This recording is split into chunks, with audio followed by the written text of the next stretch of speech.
नमस्कार. श्री स्वामी समर्थ सर्वांना. बघा, उद्या 12 ऑगस्ट वार बुधवार या दिवशी दीप अमावस्या आहे, ज्याला आषाढ अमावस्या असं देखील म्हणतात.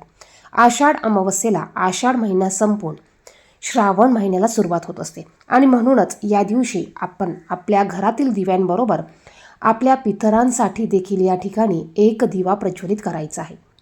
यामुळे आपल्या पितरांना सद्गती प्राप्त होते. त्यांना दीप अमावस्येच्या दिवशी पितरांसाठी हा दिवा कुठे लावायचा, कधी लावायचा, कशाचा दिवा बनवायचा याविषयीचीच संपूर्ण माहिती आपण आजच्या व्हिडिओमध्ये पाहणार आहोत. दीप अमावस्या, ज्याला आषाढ अमावस्या म्हणून ओळखले जाते, ह्या दीप अमावस्येच्या दिवशी आपल्या घरातील सर्व दिवे, छोटे मोठे, पितळेचे, स्टीलचे, चांदीचे सर्व दिवे घसून स्वच्छ करून याची पूजा केली जाते. ही पूजा सकाळी किंवा संध्याकाळी केली जाते. त्यानंतर आपल्याला आपल्या पूर्वजांसाठी आपल्या पितरांसाठी एक दिवा देखील या दिवशी प्रज्वलित करायचा आहे. दीप अमावस्येच्या दिवशी आपल्या पूर्वजांचे, पितरांचे स्मरण करून त्यांच्या नावाने दिवा लावण्याची परंपरा आहे. असे मानले जाते की दिव्याचा प्रकाश पितरांना श्रद्धांजली अर्पण करण्याचे आणि त्यांच्या स्मृती जपण्याचे प्रतीक आहे. हा दिवा त्यांच्या वाटेतील अंधार दूर करून त्यांना प्रकाश दाखवत असतो आणि म्हणूनच हा दिवा आपल्याला या दिवशी आवर्जून लावायचा आहे. अगोदर आपण आपल्या देवघरातील सकाळी पूजा करून घ्या. त्यानंतर दिव्यांची पूजा करा. सकाळी नाही जमलं तर संध्याकाळी तुम्ही दिव्यांची पूजा करू शकतात. आता दीप पूजा कशी करायची याविषयीचा डिटेल्स व्हिडिओ आपल्या चॅनेलवर आहे. तो व्हिडिओ देखील तुम्ही पाहू शकतात. त्यानंतर आपल्याला संध्याकाळी 6 वाजता, 6 वाजेनंतर 6, 6:30, 7 या दरम्यान आपल्याला पितरांसाठी एक दिवा प्रज्वलित करायचा आहे. आता हा दिवा लावण्यासाठी आपल्याला कणकेचा दिवा बनवायचा आहे. बघा, दिवा लावण्यासाठी आपल्याला कणकेचाच दिवा बनवायचा आहे. शक्य झाल्यास कणकेचा दिवा बनवा. शक्य नसेल किंवा नाही जमलं तर पंती घ्या, परंतु शक्य असल्यास कणकेचाच दिवा बनवायचा आहे. या दिव्यामध्ये आपल्याला लांब वात घ्यायची आहे आणि मोहरीचं तेल घालायचं आहे. जर का मोहरीचं तेल नसेल तर तुम्ही दिव्यांना जे तेल वापरतात ते तेल वापरा किंवा तिळाचं तेल वापरलं तरी चालेल. या दिव्यामध्ये आपल्याला थोडेसे काळे तीळ देखील टाकायचे आहे. काळे तीळ देखील आपल्याला या दिव्यामध्ये टाकायचे आहे आणि असा हा दिवा आपल्याला आपल्या घरात दक्षिण दिशेला लावायचा आहे.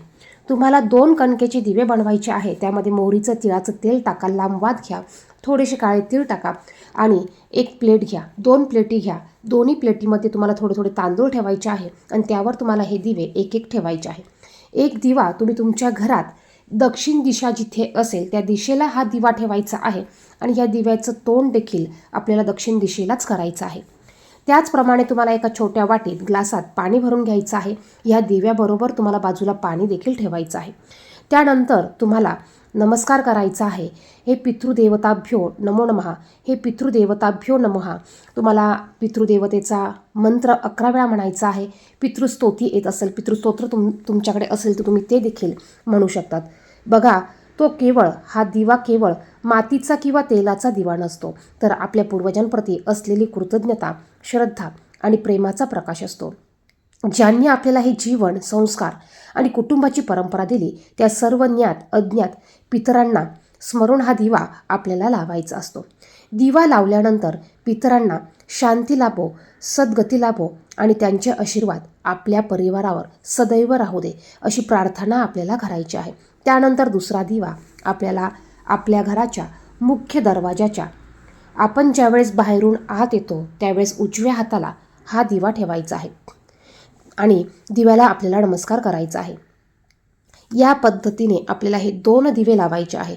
तुम्हाला शक्य झाल्यास तुम्ही ओम पितृदेवताभ्यो हा मंत्र तुम्ही 11 वेळा, 21 वेळा म्हणायचा आहे.